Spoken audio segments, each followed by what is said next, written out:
pas waktu lu dari jadi karyawan gaji lu berapa, terus abis itu lu cabut, lu dapat gaji gak dari usaha lo gitu? Ketika ngebangun bisnis kan justru pada saat jatuhnya juga itu sebuah kenikmatan kan. Iya. Resign atau cabut dari pekerjaan yang sebenarnya udah settle, itu kan triggernya karena anak ya. Dia mungkin kan udah ngerti itu nangis, sedih banget gitu loh mikirin, maksudnya gini amat ya, maksudnya kita nyari uang gitu ya. Harus ninggalin istri, harus ninggalin anak. Kalau untuk karir bisa dibilang udah tercapai. Posisinya level manager, gajinya alhamdulillah lah. Berapa Ya, alhamdulillah? dua digit lah. Setelah dia jump in ke bisnis, entah itu bisnis bersama pasangan atau sendiri, ternyata nggak seindah bayangan gua. Menyesal gak? Halo, assalamualaikum warahmatullahi wabarakatuh. Selamat datang kawan-kawan semua di podcast gitu-gitu aja. Podcast yang bikin hidup lo Gak gitu-gitu aja. Mantap.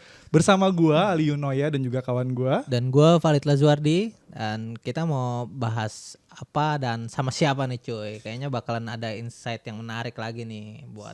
Menarik banget. Yoi. Cuy, karena ini gue bertemu bapak pengusaha luar biasa ini, pengusaha muda bisa dibilang muda gak ya? Masih muda. Dia usahanya keren banget dan apa ya, ada unsur pemberdayaan masyarakat juga dan UMKM keren banget nih. Penuh keberkahan. Jadi hari ini semoga kita dapat keberkahan dari bapak yang satu ini, Pak Zuhandri, kita panggilnya Zu. Oh, Zu. Kenalin, ini namanya Mas Zuhandri, biasa dipanggil Mas Zu. Dia adalah co-founder dari Lapak Cindo, badan olahan ikan asal Bekasi. Awalnya dari 2017, istrinya Dini Faudila yang sama-sama orang Palembang udah ngejalan bisnis ini dari awal. Tapi sekarang mereka berdua solid ngejalan bisnis ini jadi couplepreneur. Nama Lapak Cindo itu diambil dari bahasa Palembang, Cindo yang artinya cantik nian atau bagus. Jadi harapan mereka, semua produk yang dihasilkan ini tuh berkualitas dan menarik. Produk Lapak Cindo ada pempek, tekwan, keripik, kerupuk, yang gurihnya tuh bikin susah berhenti ngemil. Semua diolah dari bahan baku segar, langsung dari nelayan, pengusaha ikan, dan petani lokal. Gak cuma laris di Jabodetabek, Lapak Cindo juga terbang ke Jeddah, Malaysia, Taiwan, sampai Hong Kong. Bayangin dong, produknya itu udah keliling dunia. Masa kalian masih di situ-situ aja? Dari awal kita emang F&B gitu. Jadi dulu lebih fokus ke produk-produk reseller gitu ya. Tapi kesini gitu ya, biar nggak gitu-gitu aja. Wis. Nah, jadi produk Masuk kita ya? tuh Masuk nih barang. masuk ya. Jadi pivotnya tuh kemana? Ke bisnis ekosistem olahan ikan. Jadi kayak tagline kita sekarang. Jadi kita fokusnya tuh sekarang lebih ke bahan baku olahan ikan, supply itu ke B2B, ke bisnis-bisnis yang berbasis bahan makanan ikan. Kemudian ada kuliner Palembang kayak pempek misalnya dan sebagainya. Karena kita emang secara background saya dan istri, jadi emang bisnis kita kan berdua tuh ya, couplepreneur. Nah itu backgroundnya orang Palembang, jadi ya memang harus biar komunikasi bisnisnya itu tersampaikan ya ada kaitannya sama kuliner Palembang gitu. Oke, jadi sebenarnya lebih spesifiknya produknya F&B ya Mas ya. F&B ujungnya sih F&B gitu ya, tapi kita bikin kayak tadi dibilang di awal, kita pengen bisnis nggak sekedar bisnis, tapi berusaha bisa bikin apa ya, bermanfaat, bisa bikin memberdayakan lah orang sekitar. Oke, menjadi berkah juga ya buat. Harus bisnis harus berkah biar tambah sustain. Mantap banget ya. Luar biasa. Sebenarnya produknya coba kita bisa lihat ininya ya. Ya, jadi ini bisa dibuka Pak. Oh, bisa dibuka. Tapi ya? nggak bisa langsung makan. Kenapa? Iya, Jadi, keluarin dong. maaf ya agak ini. Kita kayak- keluarin ya. Ini apa? Oh, pempek. Tapi kemasannya frozen. Oke. Suka pempek Om? Oh, suka banget. Suka. Nah nanti tinggal di Ini bisa pakai nasi. goreng. Bisa. Bisa pakai nasi nih. Ya bisa, kalau orang Palembang tuh udah biasa Iya. pakai nasi. Iya, biasa pakai. Tapi ini maksudnya pempek yang ada di Jakarta sama di Palembang kan beda banget ya? Nih. Iya. Aku sih ngerasa itu beda banget, maksudnya dari Karena udah kuahnya. menyesuaikan sama lidahnya atau marketnya orang sini gitu. Tapi ini rasanya seperti di Palembang. Kalau menurut aku sih ya udah Palembang banget coy. Oh, Palembang banget. Ini bisa didapetin di mana aja nih, Mas? Jadi kalau outlet kita tuh ada di Tambun, Kabupaten Bekasi. Oke. Terus kita ada sistem distributor, jadi distributor kita tuh ada di Bogor. Ada di Bogor. Nah targetnya ke depan 2025 kita dimudahkan akses masuk ke retail gitu untuk pempek maupun ikan giling. Sebelum kita menjelajah lebih jauh terkait produk dan bisnisnya, kita pengen tahu dulu nih Mas, latar belakangnya Mas Zu nih. Waktu ngebangun bisnis ini, sebenarnya dulu Mas Zu ini pernah karyawan kah atau emang passionate-nya di bisnis atau gimana Mas? Jadi background aku tuh karyawan. Oke. Jadi kuliah itu tahun 2007 di Teknik Kimia di kampus di Palembang Unsri. Terus tamat 2012 itu langsung kerja. Oke. Kerjanya udah nyampe Kalimantan, Sulawesi, Papua. Oke. Nah singkat cerita seperti itu tuh backgroundnya. Jadi karirnya profesional. Nah tapi memang dulu sejak SMA itu udah memang sudah suka jualan tuh. Kuliah juga sambil jualan dulu, kan kita anak musola gitu Pak dulu ya dulu gitu. Sekarang enggak? Sekarang Anak rohis ya. nah jadi ada musola tuh jualan buku-buku gitu, jualan parfum sampai jadi konsepnya tuh dulu jualan tapi kayak warung kejujuran ya. Oh Jadi iya kita yang nggak yang jagain. dia jujur gitu Iya, ya, jadi bayar. kita sibuk kuliah kita di kelas gitu kan, tapi jualan tetap jalan tuh di musola. Duitnya nggak ada, barangnya hilang. Ya. Padahal buku-bukunya buku hidayah ya gitu yang Kayak, dijual. tapi banyak hilang sih parfum. Banyak hilang dulu parfum. Oh iya. Nah gitu. Jadi emang dari dulu sih seneng jualan, istri juga seneng jualan. Nah tapi tadi masuk setelah kuliah kan kerja, karir profesional, alhamdulillah udah. Dulu ngerasa kita pas kuliah kan pengen aku harus kerja di perusahaan bidang ini, misalnya kan di perusahaan ini dengan gaji sekian. Ya wajar karena emang tujuan kuliah kalau kita lihat di sisi sistem pendidikan di Indonesia emang diarahkannya ke sana gitu kan. Pikiran kita, mindset kita emang ke arah situ. Wisuda kalau bisa udah ada kerjaan atau bahkan sebelum wisuda udah kalau bisa udah ada pekerjaan yang mau hire kita gitu kan. Nah, sama kita juga kayak gitu, idealis lah dulu. Bahkan dulu di awal pokoknya harus ngejar karir sampai posisi ini dengan gaji sekian. Nah singkat cerita alhamdulillah tercapai lah gitu, tercapai. Ini kita boleh cerita nih ya. Boleh. Jadi boleh nggak nih? Boleh dong. Boleh, Tungguin, kan di sini buat cerita. Tenang aja. Jadi kan Lapak Cindo tuh 2017 tuh ya. Iya. Aku sama istri kita punya bisnis Lapak Cindo, udah ada nama brand tuh Lapak Cindo. Istri waktu itu masih kerja di perusahaan multinasional juga. Nah terus kita punya produk tapi bukan produk sendiri, masih produk orang lain. Jadi kita kayak reseller gitu, reseller coklat, reseller kayak dulu zaman masih tren. Aku nggak tahu kalau sekarang kayak bakso aci, bawel gitu, atau cireng yang dalam bentuk kemasan itu. Nah kita jadi reseller, bahkan jadi reseller yang terbaik lah gitu untuk brand itu se-Indonesia. Nah dari situ Se-Indonesia. Jadi kita kadang kalau dapat reward dari si ownernya diajak kayak makan-makan tuh di mana gitu. Habis itu dikejar lagi target. Harus gini. Ya, sampai pada satu titik kita ngerasa ini kayaknya kita perlu punya produk sendiri gitu. Karena kita ngerasa udah punya database pelanggan yang banyak. Jadi kita pengen ada produk sendiri. Kita ngerasa marketnya udah ada, udah ilmunya udah banyak lah ngerasanya gitu. Nah, waktu itu produk pertama tuh coklat, bertahan 3 bulan atau 6 bulan dengan sistem kemitraan. Jadi kita dulu sistem keagenan kayak gitu. Jadi mitra udah. Jadi kalau kayak sekarang mungkin bahasanya kayak franchise gitu ya. Nah dari situ sih kita belajar sampai sekarang kita tuh nggak pakai sistem franchise karena ngerasa maaf nih ya, walaupun franchise itu buat teman-teman banyak pilihan lah gitu ya, namanya business owner kan punya pilihan masing-masing ya. Mau di franchisein atau ya cukup kemitraan atau gimana sistemnya. Nah di situ tuh kita tuh kayak bikin ads gitu kan ya, terus ada fee mitra. Udah gitu, tapi kita nggak ada maintainnya waktu itu gitu. Jadi mereka ya emang investasi untuk join kami gitu kan, bayar berapa, 1 juta 2 juta misalnya kan sedikit sih sebenarnya. Tapi faktanya nggak jalan karena di sisi lain kan aku masih kerja, istri juga habis resign waktu itu pas anak pertama resign gitu, jadi dia yang handle. Nah itu rontok tuh 3 bulan bertahan. Nah udah, habis itu kita mikir-mikir lagi, tapi yang tadi bisnis yang brand orang lain itu masih tetap jalan. Nah itu kita bikin brand lagi namanya si Cipi, mungkin dulu nggak dikenal. Tapi udah masuk tuh bro di retail ternama lah gitu ya. Jadi keripik tempe. Kita sampai punya brand ambassador itu dari influencer juga, dari seleb gitu kan. Ya tapi ya namanya belum jodoh, belum ada ilmunya tadi karena kita sama-sama masih bukan sama-sama ya istri bisnis tapi mungkin ilmunya juga belum. Terus aku juga masih sambil kerja, bahkan dulu LDR bro, jadi kayak waktu untuk koordinasi juga kurang. Nah itu sistemnya kemitraan lagi karena emang dulu kita taunya bisnis itu sistemnya kemitraan, padahal kalau kita gali kan banyak ya di luar sana tuh model bisnis yang bisa kita terapkan. Nah itu bertahan itu dari 2018 sampai pandemi. Nah kita tuh mitranya udah sampai Aceh sampai Papua, jadi bisa dibilang sih itu bisnis yang menurut kami waktu itu oke lah gitu kan ya. Kita udah masuk retail gitu ya, sistemnya kemitraan jalan. Masuk pandemi itu habis semua bro. Gak ada yang pelanggan baru, cash flow bisnis hancur, duit bisnis juga bisa dibilang gak ada lagi. Ya berharapnya ke gaji aku doang untuk kebutuhan sehari-hari. Kenapa itu Mas? Ya tadi karena semua agen nggak repeat order lagi karena kan pandemi kan kita maksudnya gimana ya nggak bisa banyak melangkah lebih jauh lah. Ya, Orang ya, mau ya. komunikasi susah, mau transaksi Tapi itu di online kan? di online. Di sisi lain juga kami juga belum punya ilmu untuk maintenance agen dan sebagainya yang baik, belum punya gitu kan. Jadi ya udah habis gugur gitu.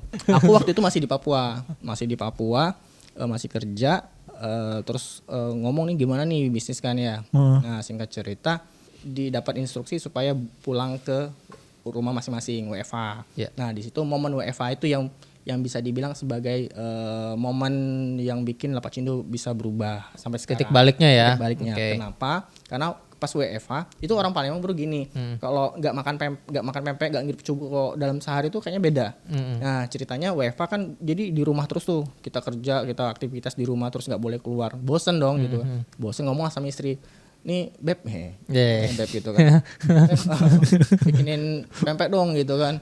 Udah kita bikin gitu kan. Nah lama kelamaan istri ngomong udah nih coba awalnya bikin jadi kayak gini. Iya. Sampai akhirnya kita beli yang ikan gilingnya dia beli dulu ikan giling. Beli ikan giling, beli bahan bakunya, bikin gitu kan. Lama kelamaan ngomong gimana ya kalau kita bikin bisnis ikan giling nih, biar maksudnya kan kebutuhan keluarga udah oke nih. Kita coba deh putar jadi ini nih. Ya udah sampai dia pitching itu istri Kemana nih? Kemana ke waktu saya. Saya pitching ya. Investor ya. Oke. Beliin aku freezer katanya untuk stok pempek frozen sama ikan giling. Berarti pitchingnya sambil nunjukin proyeksi Iya. tahunnya gitu Tapi ya? di kamar tidur. Waduh, luar biasa nih. Gak usah lanjutin. Terus aku bilang nih, yakin nggak kamu dengan bisnis ini gitu? Kan namanya laki-laki aku nggak tahu ya. Kalau kita cowok tuh ngerasa kayak pikirnya tuh logika semua ya, kayak nanti dulu deh mikir banyak. Mas Ju berasa Helmi Yahya ya di situ ya. Iya, Tajam ya. Tajam langsung. maaf Pak Helmi. Jadi waktu itu ya udah aku ACC gitu. Ya udah akhirnya kita beli satu freezer yang masih kecil tuh yang 200 literan nggak salah ya.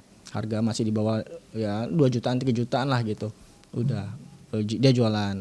Nah, dari jualan itu akhirnya jalan-jalan terus. Nah, terus aku kan itu masih pandemi. Cuma kita ngelihat dan ini nggak cuma produk ikan giling ya. Ketika pandemi itu produk-produk frozen food tuh emang lagi naik banget. Naik ya. Ketika semua orang nggak bisa kemana-mana, tapi mereka butuh mungkin bahkan dulu kan kalau kita ingat masih zaman pandemi itu rebut-rebutan bahan sembako, takut apa istilahnya kayak panik. Iya, panik buying. buying ya, panik buying. Gitu kan ya. Nah sama gitu kan. Alhamdulillah ikan giling masuk dalam kategori itu. Nah pada waktu itu, jadi makanya kita naik. Nah posisi aku masih kerja, masih di Papua. Jadi normal gitu kan. Aku di Papua tuh kalau ke set harus karantina dulu sampai 2 minggu di hotel gitu kan. Habis itu baru ke Papua. Setiap sampai pada satu titik di tahun 2020 peralihan ketika aku milih resign itu ketika tadi pandemi lagi. Jadi kita tuh regulasi dari owner dari perusahaan tadi ya, perusahaan yang di Papua itu kita sebelum ke site itu harus karantina selama 2 minggu. Habis itu baru diterbangkan ke Papua. Nah jadi dari rumah itu ke hotel itu kan aku istri sama anak yang pertama tuh datang gitu kan nganterin. Nah itu kalau pas awal-awal si anak yang pertama ini masih slow aja karena dia belum kenal belum mikir lah gitu ya. Ada apa nih gitu ya. Bakal berpisah sama bapaknya. Soalnya kan bapak si aku ini selama pandemi itu durasi rotasi kerjanya itu 3 bulan kerja 1 bulan off. Oh, Bang Toyib ya. Bang Toyib banget gitu. Nah pada waktu itu aku masih enjoy lah. Ini masih ketawa-ketawa si Gaisan ya namanya ya. Masih ketawa-ketawa gitu kan, masih asik lah. Ya udah aku juga walaupun dalam hati nggak tahan juga sebenarnya. Nah pada satu titik aku lupa di bulan kapan itu dia mungkin karena udah ngerti itu nangis. Sampai mau pisahan mau nutup mobil tuh wah pokoknya tarik-tarikan lah gitu. Sampai sedih banget gitu loh mikirin maksudnya gini amat ya maksudnya kita nyari uang gitu ya. Harus ninggalin istri, harus ninggalin anak gitu kan ya. Ngorbanin kebersamaan keluarga ya. Demi tadi yang dibilang pas idealis kuliah tadi kan. Di sisi lain aku punya mimpi, punya target pengen berada di posisi ini, pengen gajinya 2 digit misalnya gitu kan ya. Pengen pokoknya karir bagus lah gitu. Padahal di sisi lain ada sesuatu yang kita tinggalkan. Kalau dibandingin sama bapak-bapak lain yang mungkin lagi kerja di luar sana ya salut sih. Maksudnya luar biasa mereka bisa kuat kayak gitu. Tapi kalau jujur aku enggak. Nah sampai akhirnya aku ngomong nih sama istri gitu. Aku tantang dia. ini kalau omset penjualan dari Lapak Cindo itu tercapai sekian gitu ya, revenue-nya sekian dalam setahun, aku berani resign gitu. Oke. Gitu aku tantang dia. Ternyata berani tuh tercapai di angka yang aku bilang gitu kan ya. Karena aku di sebenarnya di site itu juga kerja gitu tapi sambil mantau juga gitu loh. Paling enggak aku di dalam kantor itu lebih banyak juga gitu kan, interaksi aku sama mungkin device kayak laptop dan sebagainya masih gampang, masih sering lah gitu. Jadi aku suka curi-curi waktu buat mantau bisnis gitu. Nah, mungkin ini jadi tips buat semua. Buat colong-colongan ya, colong-colong waktu kerja. Kalau jadi karyawan kerja yang punya keinginan buat bisnis terus resign ya mungkin bisa jadi opsi ya, walaupun harus pintar-pintar karena kerja juga ibadah amanah gitu kan. Betul, nggak ada yang salah dari situ. Nggak ada yang salah. Jadi ini bukan jadi notice lah gitu ya. Nggak ada salah benar sih, mau kita kerja sama orang atau mau bisnis. Ya semuanya benar gitu kan. Tergantung pilihan hidup itu kan. Selama dua-duanya dijalankan benar ya bagus semua. Betul. Gitu. Nah udah resign akhirnya Januari 2023. Oke. Nah pas masuk bisnis ya jujur ini juga mungkin jadi siapa tahu ada teman-teman yang di sini couple-planner. Memang couple-planner tuh nggak mudah gitu. Apalagi tadi yang aku ceritain, jadi ini bisnisnya emang yang bisa dibilang babynya istri, bisnis yang memang dari awal dia yang banyak semua waktu, tenaga, uang itu dicurahkan untuk bisnis itu, tiba-tiba ada orang baru gitu kan, dan itu mungkin suaminya ya complicated sih sebenarnya, banyak tantangan yang harus diselesaikan. Nah masuk ke situ tuh tadi mengambil keputusan ya, couple-planner ya, ada satu kondisi yang dimana kita ngambil keputusan itu harus berdasarkan angka dan data gitu. Tapi kan kalau couple-planner itu selalu ada pemakluman ya. Nah itu gimana tuh cara nyikapinnya? Benar sih di awal-awal ya nggak sampai kayak gitu sih, tapi nggak sampai dipunggungin gitu ya? Nggak sampai. Punggungnya karena masalah lain. Oh iya. Kalau masalah bisnis nggak sampai kayak gitu. Tapi memang tadi di awal aku belum lebih banyak kayak mendengar gitu kan, ngasih masukan yang mungkin maaf ya. yang mungkin ini maaf ke siapa nih? Ke istrinya ya. Ya mungkin secara saran aku mungkin belum diikuti gitu kan ya. Ya mau gimana lagi karena memang itu udah baby dia, aku nggak bisa banyak intervensi pada waktu itu. Nah sampai akhirnya jadi dulu tuh aku lebih kayak administratif dulu nih, kayak orang ngerapin data karena emang mungkin bawaan dari corporate sebelumnya gitu kan. Jadi emang yang kita yang bayar data. Sementara dulu istri lebih ke ya emang sales udah gitu kayak dagang banget gitu kan ya. Perasaan aku banyak jualannya gitu ya.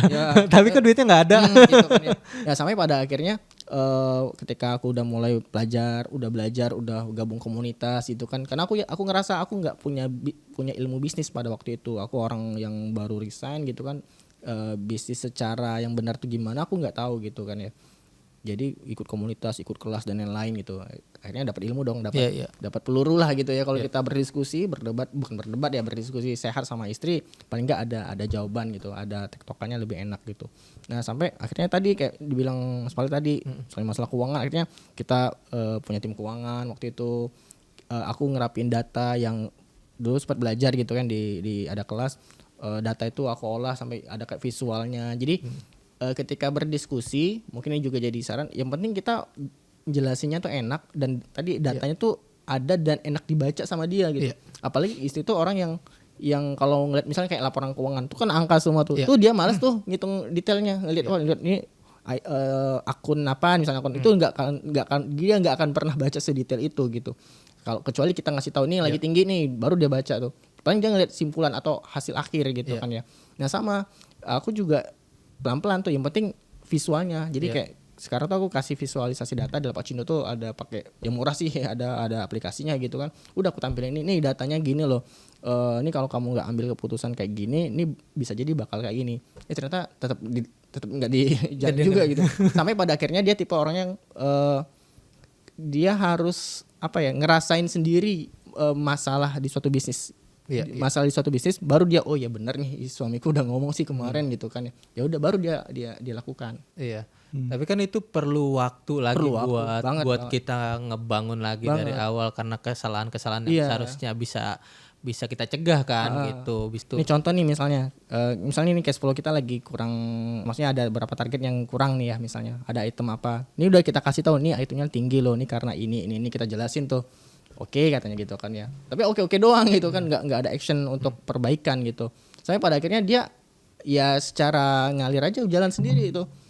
Oh iya ya benar katanya kan ya. Aku dapat insight juga dari luar kayak gini nih. Udah akhirnya jalan sendiri.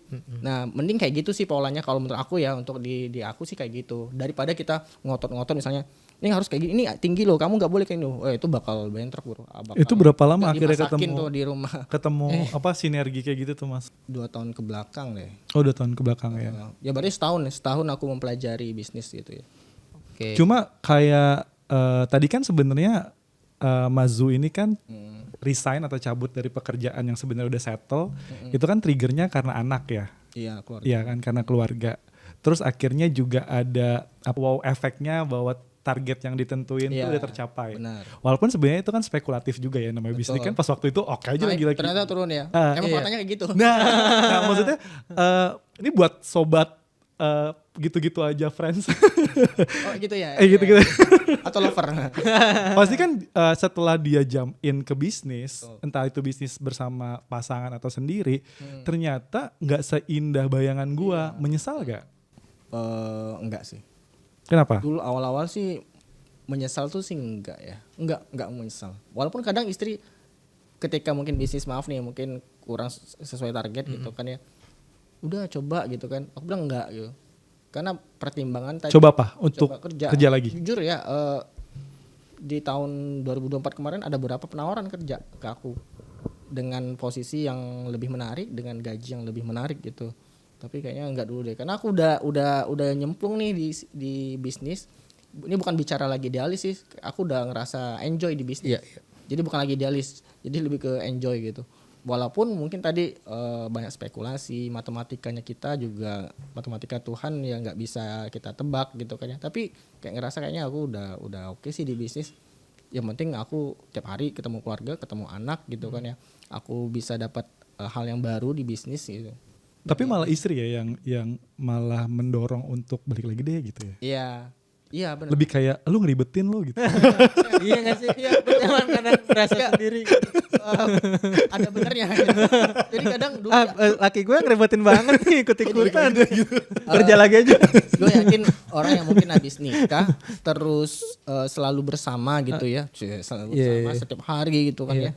Pasti beda loh dengan kita tuh nikah 2017, dapat cuti cuma seminggu, habis itu kerja langsung terbang ke Sulawesi, aku di Sulawesi Tengah waktu itu di Luwuk.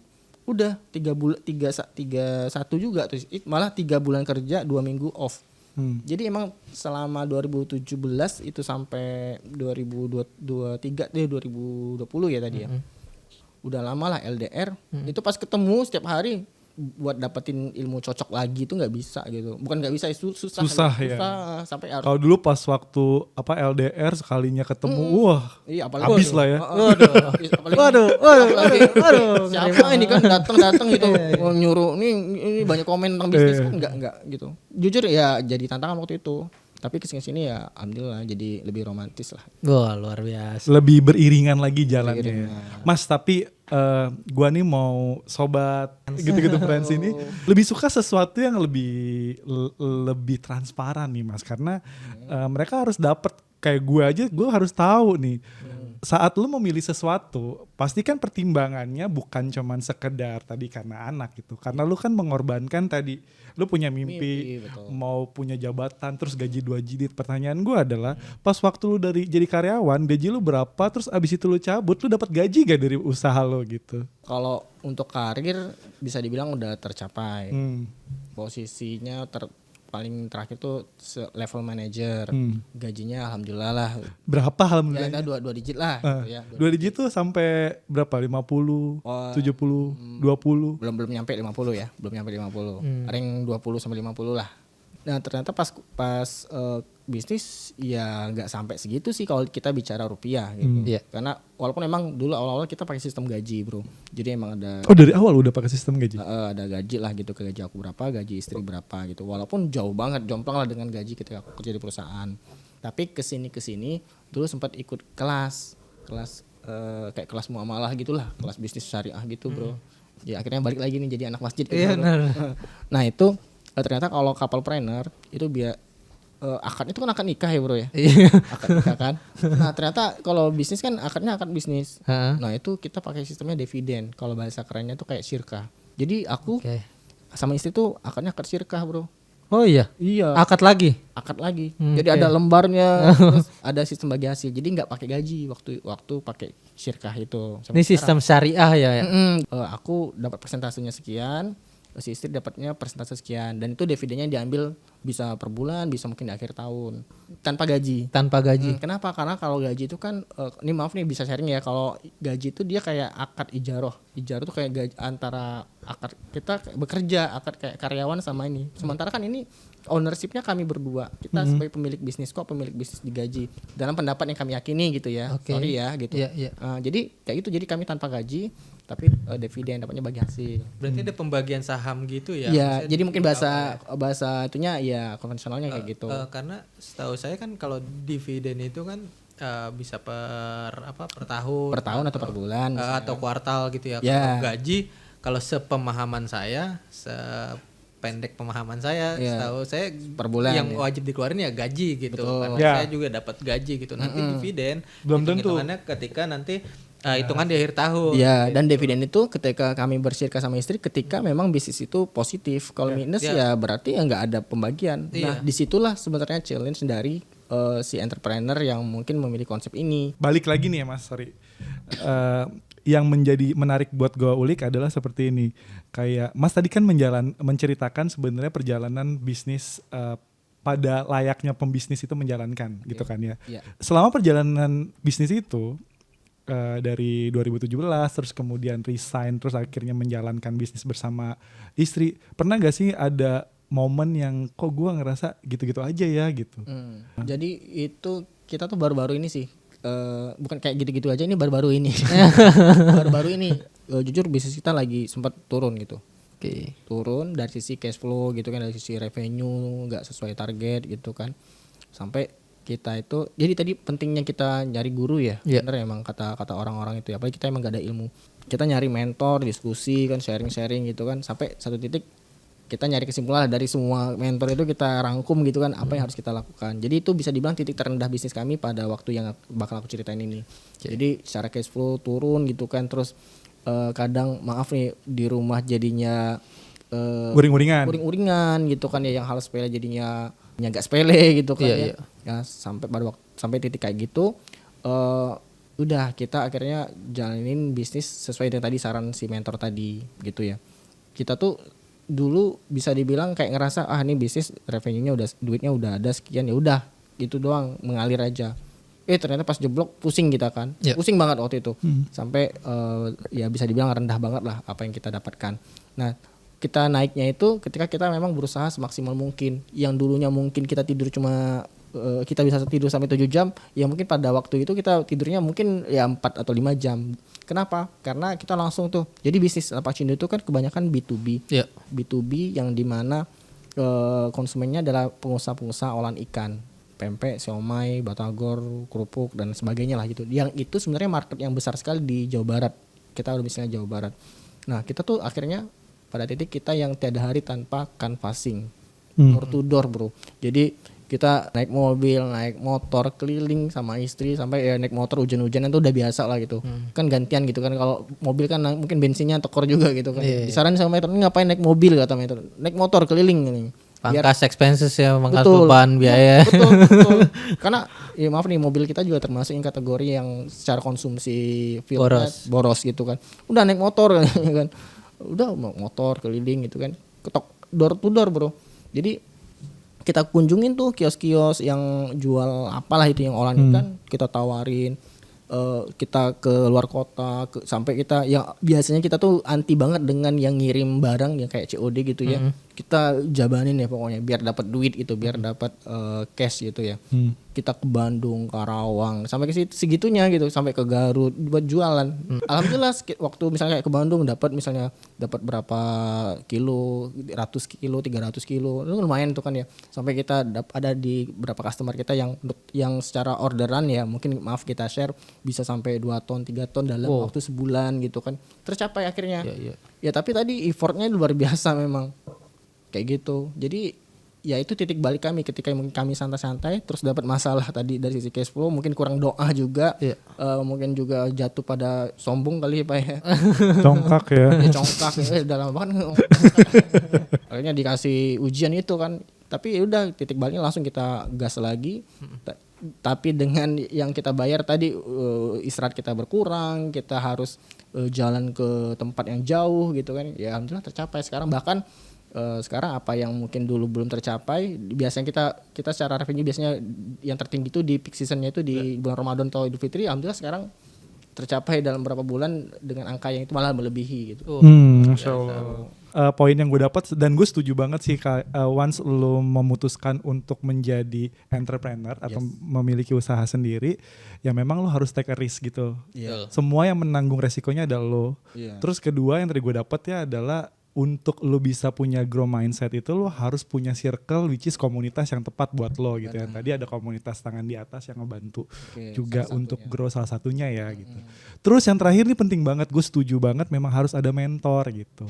Karena kayak lo dapat ilmu bisa dapat dari mana aja gitu. Nah mentor yang bener-bener klik dan juga punya visi dan sejalan sama lo akan ngebantu lo banget gitu loh. Karena bisnis itu tuh jalan neraka gitu kalau gue bilang ya. Maksudnya kenapa jalan neraka, kayak jangan pernah lu bayangin kalau lu sekarang jadi karyawan and then lu memilih untuk jadi pembisnis terus lu akan jadi happy aja, yang enggak itu akan tidak lebih mudah itu Ferguson. Iya, itu lebih pedih sekali gitu loh.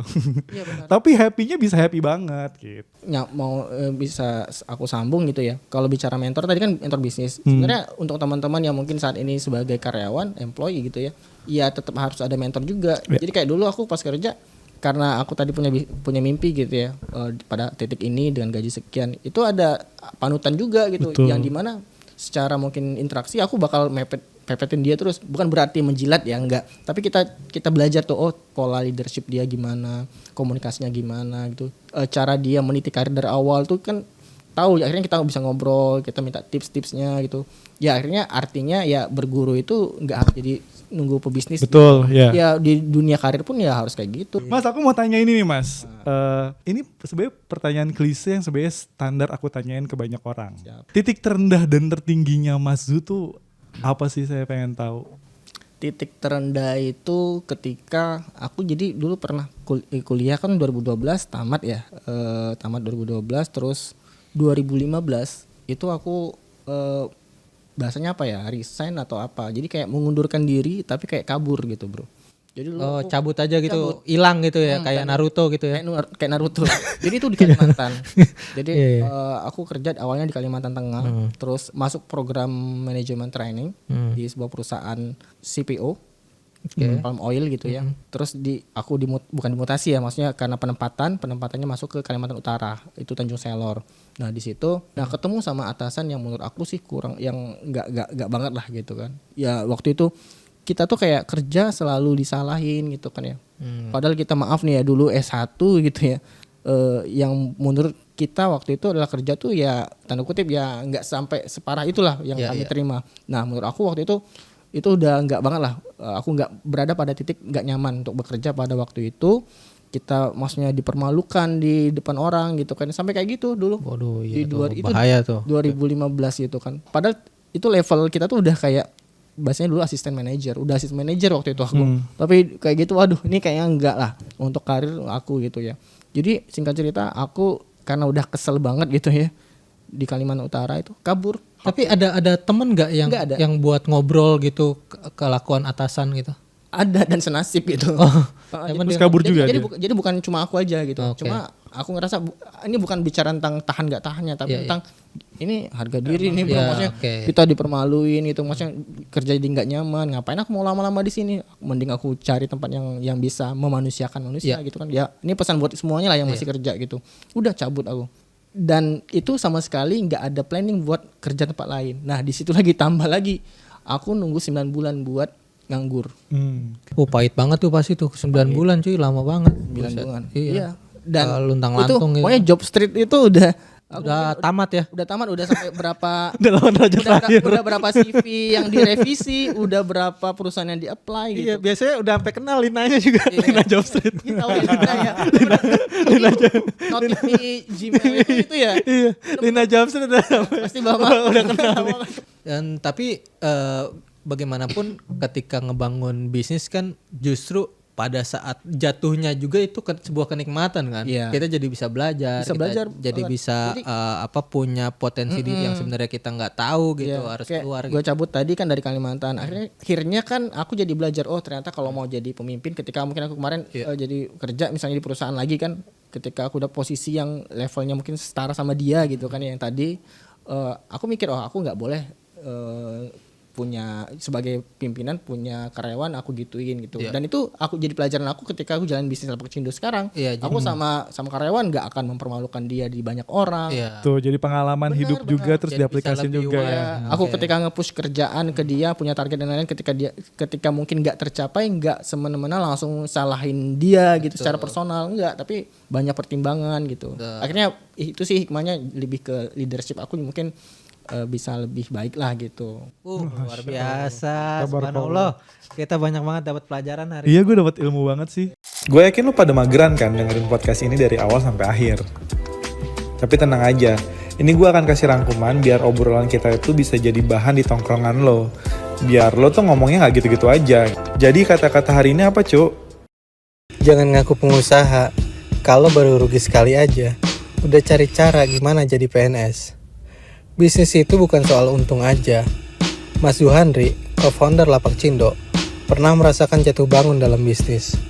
Bahkan jualan door to door di tengah hujan setelah sempat gagal. Tapi lo baru juga ditolak pelanggan satu aja. Masa langsung galau seminggu? Gagal itu ujian, bukan alasan buat nyerah. Bisnis itu bukan drama Korea, apalagi kalau lo bareng pasangan.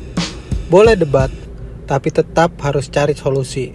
Sukses bukan cuma sekedar soal modal, tapi lo perlu juga cari mentor, cari komunitas, dan harus punya mental baja. Ingat, gagal itu hal yang biasa. Jangan pernah menyerah sebelum lo benar-benar mencoba. Jangan cuma rencana, gerak cuy.